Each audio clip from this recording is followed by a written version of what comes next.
নমস্কার বন্ধুরা, আমার আজকের রেসিপি টমেটো চাটনি।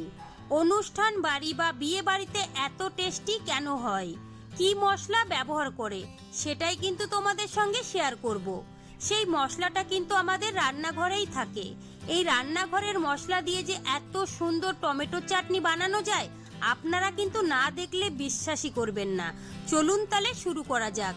এখানে নিয়েছি আমি 700 গ্রাম টমেটো। টমেটোগুলো খুব ভালো করে ধুয়ে নিয়েছি। এবার আমি কেটে নেব। একটু ছোট ছোট করেই কিন্তু আমি কেটে নিয়েছি।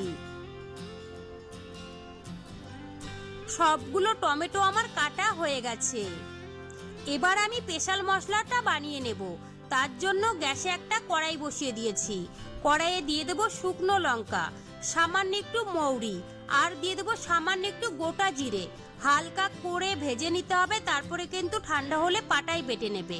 এটাই কিন্তু সেই স্পেশাল মশলা। আবারও কিন্তু গ্যাসে আমি কড়াই বসিয়ে দিয়েছি। দিয়ে দেব সরষের তেল। তেলটা গরম হয়ে গেছে। দিয়ে দেব এখানে 5 ফোড়ন, আর দিয়েছি 2টো শুকনো লঙ্কা। নাড়াচাড়া করে একটু ভেজে নিতে হবে। তারপরে দিয়ে দিলাম কেটে রাখা টমেটো। একটু নাড়াচাড়া করে নিতে হবে 1 থেকে 2 মিনিটের জন্য। এবার আমি ঢেকে রাখবো 5 থেকে 6 মিনিটের জন্য। 5 মিনিট পরে আমি ঢাকনাটা তুলে আবার একটু নাড়াচাড়া করে নেব। দিয়ে দেবো সামান্য একটু হলুদ গুঁড়ো, আর দিয়ে দেবো সামান্য একটু লবণ। এখানে কিন্তু হলুদ গুঁড়োটা একদম কম দেবে, না হলে কিন্তু টমেটোর চাটনির কালারটা খারাপ হয়ে যাবে। আবারও কিন্তু নাড়াচাড়া করে ঢেকে রাখবো 5 থেকে 7 মিনিটের জন্য। 7 মিনিট পরে দেখুন বন্ধুরা, টমেটোগুলো খুবই ভালোভাবে সিদ্ধ হয়ে গেছে। আবার একটু নাড়াচাড়া করে ভেঙে নিয়েছি।